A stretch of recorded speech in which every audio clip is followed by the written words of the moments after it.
Y'all don't even know how devastated I am. I bet y'all like, this motherfucker is dramatic, baby. I'm not. It's just like, I don't think the Queen's Court is not doing good, y'all. That's all I'm gonna say. And I'm putting fault on both of them bitches, straight up. I'm putting the fault on Khia because for some reason, Khia, from what I understand, was so pissed off about production last week and about technical difficulties. No tea, no shade, but Khia, girl, stop acting like you used to this big production and lights, camera action, and everything just falling into place. Girl, you was shooting videos with your iPhone. And that's not no read. I'm just saying it's the truth. I could see if you had done some big production like The Real or The Talk or, you know, the Wendy Williams show, and then all of a sudden you had to downgrade to being in the basement and you want things to run smoothly and now things are jacked up. But it's kind of like, girl. Like, it's not that deep to the point where you should be walking off a show because of technical difficulties, basically. Girl, sit your ass down. And I also blame it on Maddie because Maddie, I feel as though she's trying to do too much. I don't know if she's trying to prove something to herself, if she's trying to prove something to Lee Daniels or Tyler or Oprah or whomever it may be. But girl, it's kind of like, take your ass back in that living room. Take your ass back in that living room. Let Khia make her drink in that wine glass, vodka, cranberry juice in a straw.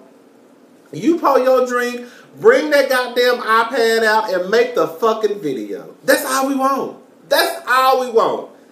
Madison, you trying to go down in the basement and put signs up and robes and tables and lights. Girl, we don't need all of that.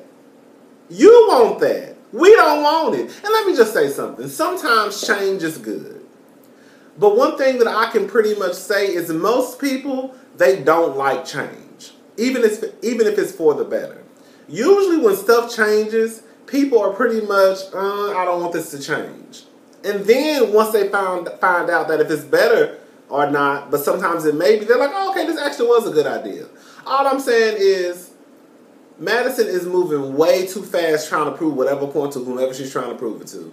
Like, girl, you were just literally in the living room. Then all of a sudden you want to do this big hurrah downstairs. And have y'all noticed that ever since they went downstairs in that basement, Khia has not been the same.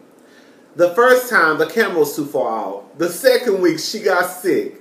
The third week, she just was like, It's kind of like Khia has not been the same since they moved down to that basement.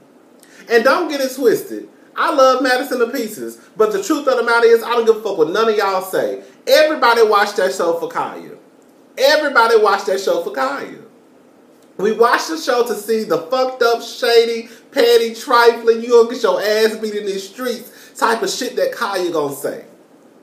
She has no filter.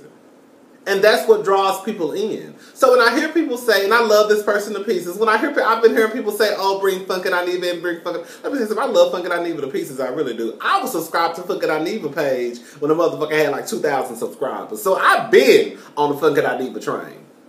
Some of y'all bitches just got on it. But I feel like that even gives me more credit to say the reason why I don't think Funk and Aniva will be a good fit for this show. First of all, Funk and Aniva sugarcoat stuff. Yes, he is intelligent than a motherfucker. Yes, he is funny than a motherfucker. But his approach to things and Khia's approach to things are two completely different ways. Funk and Aniva is cool with a lot of these people in Atlanta. He don't really want to burn no bridges. Khia don't give a fuck about none of them motherfuckers. Like, have you noticed that sometimes when Funk and Aniva speaks, he says stuff like, oh, you know, I'm cool with Cynthia. Oh, I'm cool with Phaedra. You know, I don't like Kenya. Oh, yeah, I met Nene. She seemed decent. Oh, I'm cool with Toya and Reginae. So it's kind of like, it's not going to be the same. So why would we want Funk and Aniva when we pretty much tuning in because Khia don't have a filter? Funk and Aniva, he gonna shade and read the shit out of bitches, but it's not gonna be the same as a Khia. I'm sorry, it won't. It won't. But yeah, This, I'm sorry, I didn't even read what these bitches put. This is what Madison said. Hold up, let me read this shit. The Queen's Court has created buzz about pop culture since its inception, but this time the buzz has been about the show itself. Two incredible forces, two amazing powers came together. I'm sorry. We've both invested a great amount of energy, but now I'll make the effort to save the show. Thus, the Queen's Court shall return on March the 19th. March the 19th? And then she made a video basically saying the second season. Okay, she's just trying to save the show. I completely understand. There's nothing wrong with that. Madison, take your ass back upstairs and get in that living room. And stop trying to do all this hoop ride and all that shit. We don't want that shit. Get your ass back up in that living room, fix them drinks, titty twerk, turn that motherfucking iPad on, turn Next Caller on, turn Yum Yum Sauce on, do the intro, and get to gagging and roasting. That's all we want. That's all we want. That's all we want. I'm so pissed off because I swear to God, y'all don't understand how, like, I have been rooting for Khia for the longest. And a lot of y'all been saying, oh, Khia new to this. No, Khia been doing this shit for about 10 years that I know of. And that's the God on the truth. I've been following Khia vlogs for the longest.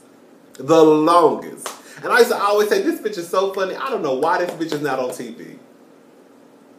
And then when I saw Khia and Madison get together, I was like, oh, this is so good. Like, you got the transgender woman, you got the cisgender woman, black coming together. They're both funny. You know, Khia is, you know, reading these bitches for Phil.